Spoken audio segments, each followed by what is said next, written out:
J'estime que la Chine communiste essaye en ce moment de faire un coup d'État aux États-Unis, tout simplement pour imposer son candidat, qui est Joe Biden. Quel rôle a joué la Chine dans les élections américaines? Y a-t-il une véritable infiltration de la Chine communiste?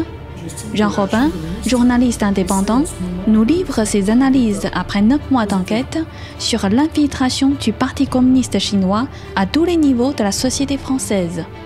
Selon lui, la France est de connivence avec le projet communiste qui pourrait conduire à la suppression de nos libertés fondamentales.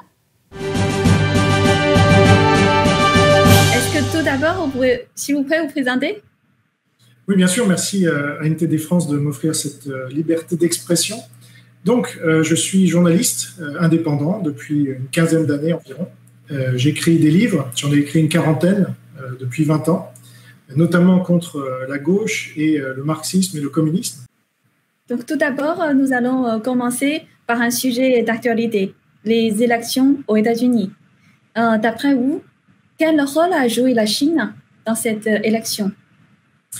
Alors, selon moi, je sais que ça va être un peu provocateur, mais j'estime que la Chine communiste essaye en ce moment de faire un coup d'État aux États-Unis, tout simplement pour imposer son candidat, qui est Joe Biden. On a vu avec l'affaire des laptops Hunter Biden que, en fait, la Chine communiste a piégé son fils dans différentes collusions, notamment par le chantage sexuel, et il y a bien d'autres liens dont la Chine communiste entend profiter avec Joe Biden. Et donc, avec ce coup d'État, la Chine essaye de mettre son candidat à la tête du pays.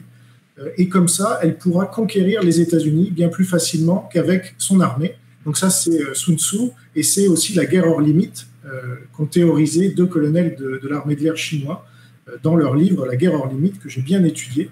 Et c'est exactement l'application de cette stratégie donc met la Chine en place, puisqu'elle n'a pas la capacité militaire de dominer les États-Unis par ce biais-là, donc elle s'y est pris autrement.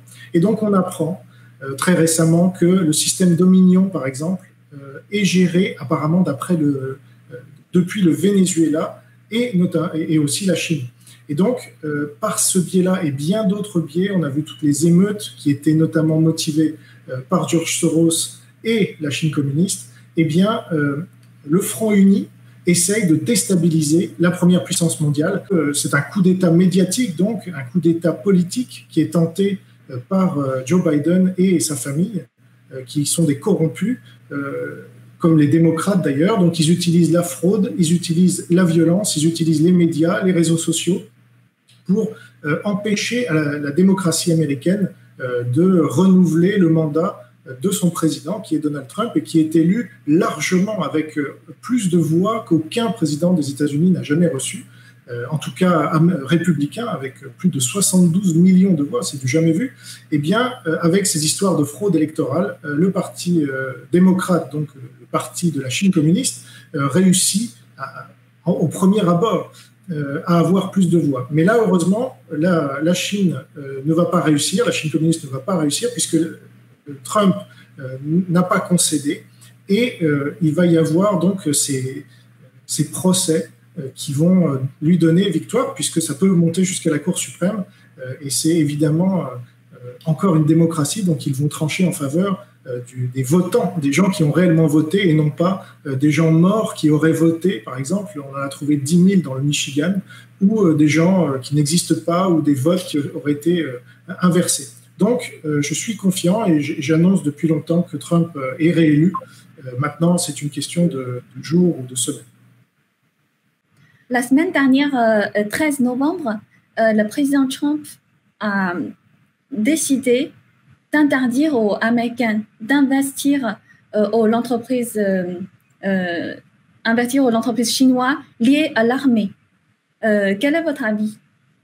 Alors ça, c'est très important, et ça fait partie des nombreuses mesures qu'a pris Donald Trump pour contrer l'ampleur de la Chine communiste et la prise de pouvoir de la Chine communiste par cette guerre hors limite, donc sans les armes conventionnelles.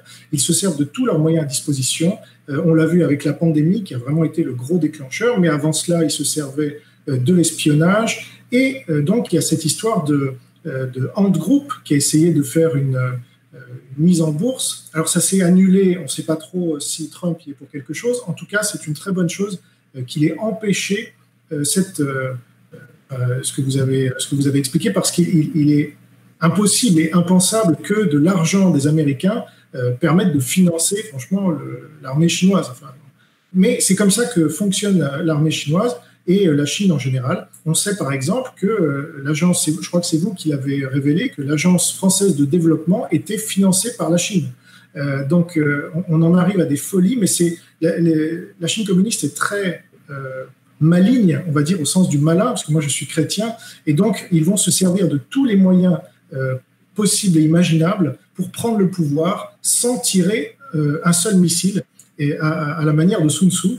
Et donc ça en fait partie, et c'est très bien que Trump ait bloqué cela, tout comme, alors c'est dommage qu'il n'ait pas encore bloqué TikTok par exemple, ou Zoom, parce que ce sont d'autres manières de récupérer un maximum d'informations des Américains, qui ensuite pourront servir aux Chinois, aux communistes, parce qu'on prend des données des enfants par exemple, et on peut les exploiter ensuite, des enfants ou des adolescents, et on peut les exploiter ensuite quand ils grandissent. Donc ce sont des armes de destruction massive, mais d'un nouveau genre dont on n'avait pas la connaissance, tout comme la pandémie est une arme de destruction massive, non seulement des vies qu'elle tue ou qu'elle blesse, mais aussi des économies qu'elle ruine, et des conséquences sociales avec les émeutes et avec la dépression qui naît à tous les niveaux dans les populations qu'elle touche.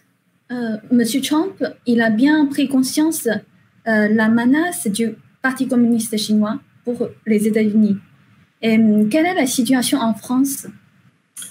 Alors là, on enregistre au moment où Mike Pompeo est en train de rendre visite à Emmanuel Macron et à Jean-Yves Le Drian, donc, pour faire le point. Mais Emmanuel Macron est vraiment tellement dans la main du Parti communiste chinois qu'il a déjà félicité Joe Biden pour être élu alors qu'il ne l'est pas.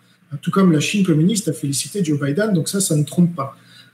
D'autres grands chefs d'État comme Bolsonaro au Brésil ou comme Poutine en Russie n'ont pas félicité Biden. Donc c'est du jamais vu qu'un président élu ne soit pas félicité par des grands chefs d'État. Donc ça démontre bien d'une part qu'il n'est pas élu, parce que ce ne sont pas les médias qui élisent les présidents jusqu'à présent. Et donc Macron lui-même est lié, alors on ne sait pas trop pourquoi, il est lié vraiment de très près au régime chinois. Jean-Pierre Raffarin, qui est la principale, on va dire, allez, je ne veux pas être méchant, mais qui est le principal, si je vais employer le terme quand même de collaborateur, parce qu'il y a un moment, il faut dire les choses. Donc Jean-Pierre Raffarin est le principal collaborateur en France avec le Parti communiste chinois depuis 20 ans, avant même que Jacques Chirac le nomme Premier ministre en 2002, et officialise ainsi la collaboration de l'État français avec la Chine communiste. Donc Jean-Pierre Raffarin a soutenu entre les deux tours Emmanuel Macron et a plongé ainsi la France dans la collaboration, mais ce n'était pas une nouveauté, parce que sous son prédécesseur Hollande, c'était Fabius qui avait le rôle de Jean-Pierre Raffarin. Il était ministre des Affaires étrangères, et là, il a reçu Wang Yi en août dernier. Donc, de la même manière, il y a une continuité entre la droite et la gauche. Raffarin, c'était donc l'UMP qui est devenu LR.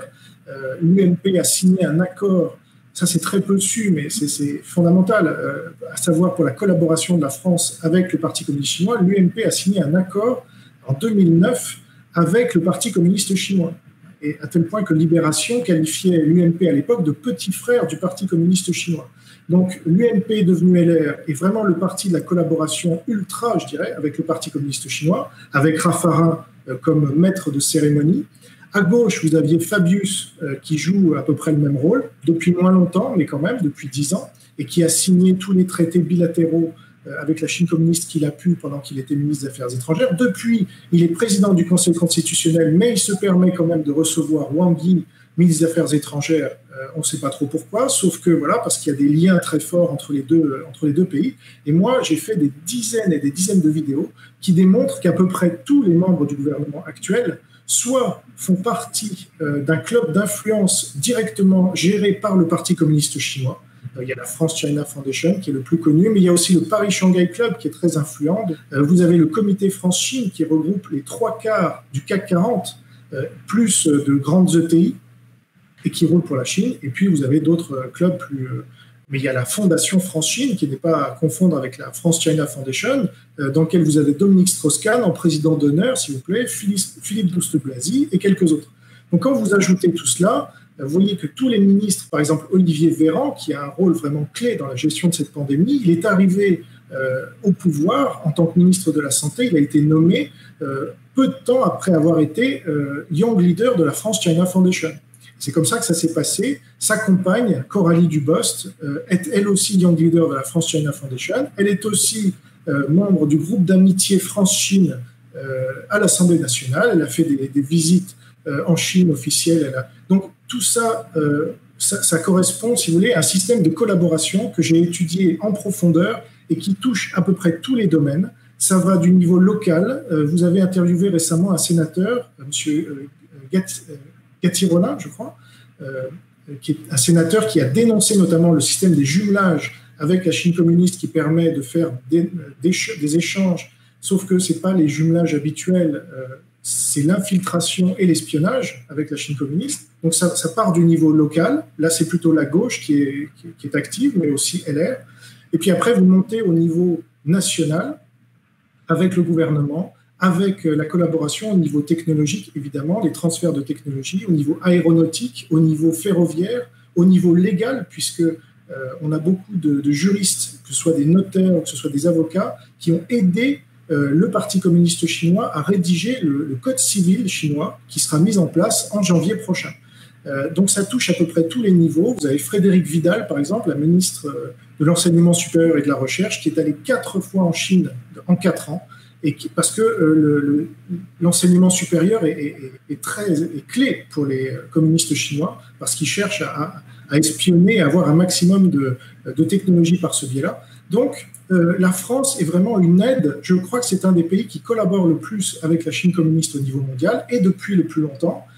Et la meilleure preuve, c'est l'histoire du laboratoire P4 de Wuhan, puisque contre l'avis d'une bonne partie des services de renseignement français et de l'administration française, Jean-Pierre Raffarin et Jacques Chirac ont donné les clés de ce qui allait devenir le laboratoire P4 de Wuhan, dont certains disent, dont le docteur Yann, dont le professeur Luc Montagnier, dont le professeur Joseph Trito, tous ces gens-là qui sont ultra compétents sur le sujet disent que la pandémie a été lancée de ce laboratoire-là. Et c'est ce que craignaient les Américains. Les Américains ont refusé de donner la technologie P4 à la Chine communiste à l'époque, mais la France étant contre les États-Unis à l'époque de la guerre de l'Irak, etc., eh bien, ils ont donné cette technologie clé en main. Et pourquoi et depuis quand vous avez mené cette enquête pour le Parti communiste chinois? Alors, moi, ça fait à peu près 20 ans que j'enquête sur le marxisme en France. Donc, c'est quelque chose que je connais bien. Mais ça ne fait que 9 mois que j'enquête sur le Parti communiste chinois parce que, avant cette pandémie, je n'avais pas identifié le Parti communiste chinois comme une menace pour mon pays. Ils étaient très discrets. J'ai découvert tous ces groupes d'influence dont je vous ai parlé et bien d'autres choses, des traités bilatéraux, etc., bien après, c'est-à-dire, et même que l'UMP ait signé cet accord infâme avec le Parti communiste chinois, je l'ai découvert bien après. Donc, une fois que la pandémie, par contre, est arrivée, là, je me suis dit, attendez, qu'est-ce que c'est que cette histoire? Il faut que je regarde ça de près. C'est quoi le Parti communiste chinois?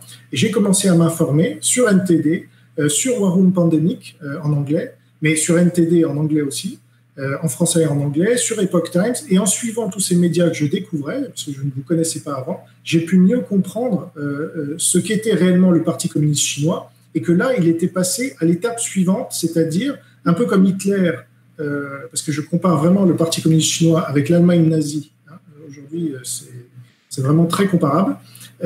Hitler a dû sortir de l'Allemagne pour aller conquérir d'autres pays parce que son économie s'était effondrée.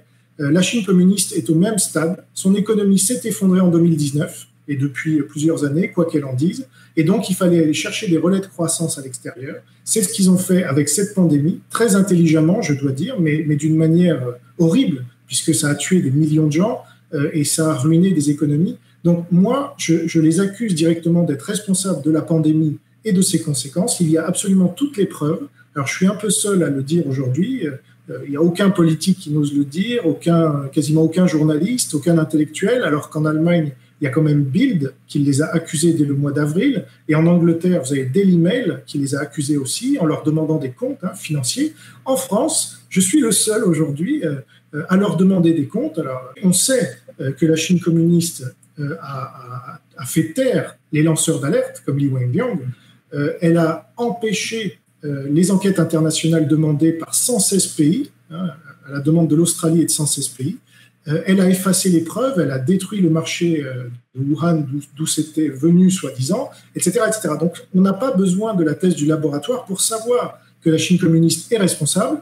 Et en France, vous avez tous ces collaborateurs, que je nomme comme ça sciemment, et que j'accuse directement de relayer sa politique qui consiste à tuer l'économie pour ensuite permettre à la Chine de venir nous conquérir. C'est aussi simple que cela, et c'est la même chose que pendant la Deuxième Guerre mondiale avec la collaboration de Pétain et du régime de Vichy.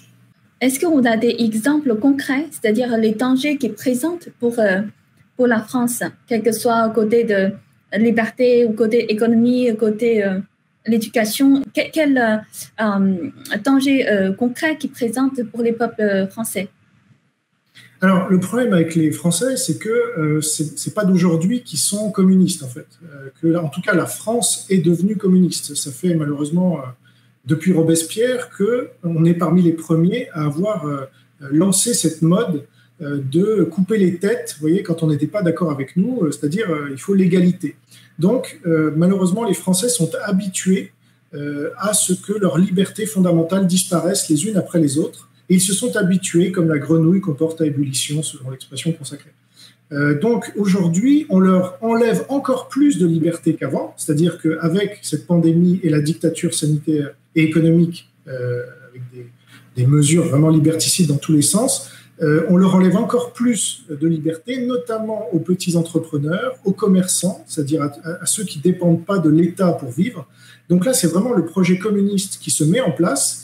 Et pourtant, vous avez très peu de Français qui identifient cela comme le projet communiste chinois, en plus, qui s'impose sur la France, parce qu'avant le projet communiste chinois, vous aviez le projet communiste russe, de l'URSS, qui était déjà en place avec la collaboration, cette fois, de la gauche. Mitterrand avait des ministres communistes dans son gouvernement, 4, plus Charles Hernu, qui n'était pas officiel, mais qui était, on a découvert après, un ministre communiste. Donc ça, les Français ont voté pour Mitterrand, majoritairement. Vous avez des gens aujourd'hui qui essayent de nous expliquer que tout ça, c'est un projet, c'est le gouvernement qui serait le seul responsable, alors qu'en fait, il faut bien voir que c'est la Chine communiste aujourd'hui qui a le pouvoir financier, le pouvoir de chantage. Je suis sûr, il n'y a pas de disque dur qu'on a trouvé comme pour Hunter Biden, mais je suis sûr que dans la classe politique française, vous avez des dizaines et des dizaines de gens qui sont mouillés dans ce genre de chantage et qui donc dépendent. Alors, soit ils ont été corrompus directement, ça c'est simple aussi, et la Chine fonctionne comme ça, on le sait. Donc, corruption, chantage, vous avez, et puis idéologie, parce que les dirigeants français sont très marxistes, ils sont très presque communistes dans leur esprit. Mais quand on a été habitué à tout ça comme les Français, eh bien, on s'en rend plus compte et on se dit, c'est vraiment la dictature, mais on sait pas, tant qu'on ne sait pas définir de quelle dictature il s'agit, on ne sait pas combattre l'ennemi. Or, l'ennemi aujourd'hui, c'est le Parti communiste chinois. C'est une guerre mondiale. On voit bien qu'ils cherchent à dominer le monde depuis Xi Jinping notamment. D'après vous, tout à l'heure, vous m'avez dit que vous êtes chrétien. Oui. Vous pensez que c'est un combat, si on dit dans une autre dimension, on peut dire que c'est un combat entre le bien et le mal? Bien sûr. On voit bien que la Chine impose déjà chez elle la suppression de toute religion. Il faut qu'il ne reste que le Parti communiste chinois et Xi Jinping est le nouveau Dieu. Et donc, ça, ils sont en train d'imposer ça aussi en France. On le voit pour les catholiques, on leur impose de ne plus aller à la messe. Là, c'est en ce moment même. Et puis, même pour les musulmans, on voit ce qui se passe en Chine. Eh bien, il y a eu un basculement, donc en Chine, donc je rappelle, ils mettent des millions de musulmans dans des camps de concentration, du travail forcé, de la stérilisation des femmes ouïghours, des prélèvements forcés d'organes, donc vraiment des choses horribles. Eh bien, ça, c'est en train d'être importé en France après que la Chine communiste nous ait copié tout un tas de technologies. Donc c'est assez fou, mais c'est ce qui est en train de se passer malheureusement. Pendant cette période, il y a beaucoup d'Américains qui priaient pour Trump. Il y a aussi beaucoup de chrétiens ou d'autres personnes croyantes. Ils pensent que Trump, c'est quelqu'un qui a choisi par les divinités, qui est désigné par divinité pour justement défendre la justice, défendre la bonne conscience. Qu'est-ce que votre avis sur ce phénomène? Alors, on peut avoir une lecture effectivement spirituelle de ce conflit mondial et le comparer avec ce qui s'est passé pendant la Deuxième Guerre mondiale. Pendant la Deuxième Guerre mondiale, vous aviez des puissances principalement protestantes, donc l'Angleterre, les États-Unis, qui luttaient contre des puissances marxistes, on peut le dire, avant que l'URSS ne se retourne, parce qu'il était attaqué par Hitler. Mais, alors le Japon n'était pas forcément marxiste, mais le national-socialisme, c'est un projet marxiste.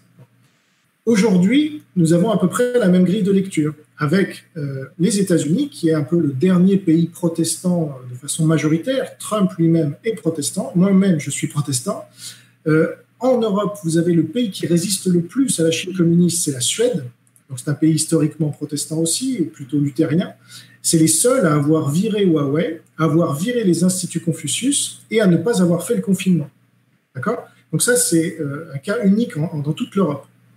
Donc, vous avez, une fois de plus, les communistes, les marxistes, bon, qui essayent de dominer le monde, comme Hitler, national-socialiste, donc, même socialiste national, en bon français, essayait de dominer le monde avec son projet communiste. Je crois qu'on peut le dire aussi, même si lui-même disait qu'il combattait le communisme. En fait, il était aussi communiste, il se revendiquait de Marx, etc. Donc, oui, d'un point de vue spirituel, c'est une fois de plus des gens qui croient en Dieu, comme Trump. On l'a vu beaucoup de fois avec des pasteurs qui l'aident spirituellement. Il a nommé la dernière juge en date, c'est une catholique, un peu charismatique. Donc on voit bien qu'il y a le camp d'un côté, même aux États-Unis, les républicains sont plutôt protestants, avec une minorité de catholiques, tandis que les démocrates sont marxistes, avec une minorité catholique. Voilà. Donc c'est très clair en fait quand on regarde bien d'un point de vue spirituel. Et moi j'avais pas cette lecture avant d'être converti, mais maintenant ça me paraît évident. Mm-hmm. Et en France, la plupart des médias, la plupart des personnes, quand on parle de Trump, c'est tout de suite une mauvaise image. D'après vous, qu'est-ce qu'on peut faire pour que ça peut changer, pour avoir des moyens pour les gens comprennent? Ça peut être une propagande ou dictature des médias. La seule chose qu'on puisse faire, à mon avis, c'est de développer des médias comme le vôtre, de développer des médias sur Internet et leur audience pour concurrencer les médias du système qui sont hautement subventionnés par l'État. On dit souvent ce sont des milliardaires qui tiennent l'information en France, c'est pas vrai. 90% de l'information fraîche est produite par l'État. L'AFP, Radio France, où il y a beaucoup de France China Foundation, Sybille Veil est membre de la France China Foundation d'ailleurs, et France Télévisions. Avec ces trois organes-là, vous avez 90% de l'information fraîche qui est produite en France. Les dépêches AFP, tout le monde ensuite reprend les dépêches AFP. Donc, je ne sais plus quelle était votre question, mais oui, il faut développer des médias alternatifs. La Chine communiste nous a envoyé le virus, les États-Unis, eux, nous ont envoyé Internet. C'est là où on peut voir quand même la différence entre les deux projets.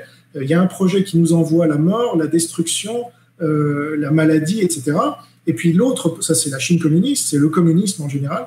Et puis l'autre projet, c'est nous envoyer la liberté d'expression, la liberté d'entreprendre, les libertés fondamentales. C'est ça le projet américain. Et donc, on voit bien là qu'il y a une guerre, oui, spirituelle, une guerre au plus haut niveau entre le bien et le mal qui se mène. Et donc, la Chine est en train de rassembler toutes les dictatures au monde possible et imaginable, que ce soit en Afrique, que ce soit en Amérique latine et en Asie, évidemment, avec l'Iran, avec la Corée du Nord, etc. Et même la Russie, pour l'instant, qui est du côté de la Chine. J'espère qu'elle basculera bientôt. Et puis, les États-Unis, eux, ils essayent de faire l'alliance des démocraties. Avec notamment le Japon, l'Australie, l'Inde et quelques autres. La France, là-dedans, eh bien, malheureusement, comme la plupart des pays européens, est du côté de la Chine. Et ce n'est pas encore officiel parce que la France ne fait pas partie des nouvelles routes de la soie officiellement, mais tous les dirigeants français le souhaitent ouvertement. Et il y a des déclarations dans tous les sens qui disent on veut faire partie des nouvelles routes de la soie. Et moi, je dis que officieusement, la France est du côté de la Chine communiste depuis 20 ans, c'est évident. Et Macron l'a démontré 100 fois en rencontrant Xi Jinping X fois, etc. Alors que Trump est vraiment maltraité par le pouvoir. D'ailleurs, le fait qu'il ait reconnu Biden alors qu'il n'est même pas encore élu, c'est une insulte insupportable à l'égard de la démocratie américaine. C'est même pas simplement Trump, c'est que Macron n'a pas respecté les mécanismes démocratiques des États-Unis. Vous avez qualifié le Parti communiste chinois comme le plus grand menace pour la France et aussi le monde. Donc oui, la Chine est reconnue, même Christopher Wray du FBI a reconnu que c'était la menace principale pour les États-Unis, mais ça l'est également pour la France. Le problème pour la France, c'est qu'on est déjà tombé, en fait. On ne le sait pas, mais tous nos dirigeants sont dans la main du Parti communiste chinois, et la meilleure preuve, c'est qu'aucun n'a désigné la Chine communiste comme le responsable de la pandémie et de ses conséquences. Aucun. Donc aujourd'hui, il faut désigner la Chine communiste comme le principal ennemi de l'humanité, prendre conscience qu'on est dans une guerre mondiale, et j'essaie de rassembler aussi des Français qui comprennent que la Chine communiste est le principal ennemi et que le communisme doit disparaître de la surface de la Terre, parce que ça va, on a compris leur projet, c'était la destruction totale, ok, on a compris, donc ça on n'en veut pas, voilà, et donc il faut qu'on arrête ce projet destructeur. Et maintenant, il y a une pétition internationale pour mettre fin au Parti communiste chinois. Et quand on s'en débarrassera, toute l'humanité vivra mieux. Et surtout, la Chine, c'est quand même 1,4 milliard de personnes qui sont tenues en esclavage par ce régime depuis plus de 70 ans. Il faut que ça cesse, c'est pas soutenable. On voit tout ce qu'ils sont en train de mettre en place avec le crédit social, avec les camps de concentration qui s'ouvrent les uns après les autres. Comme Hitler, il faut les combattre le plus tôt possible, parce que plus on leur laisse de temps, plus ils prennent de puissance et plus ils ont une chance malheureusement de gagner.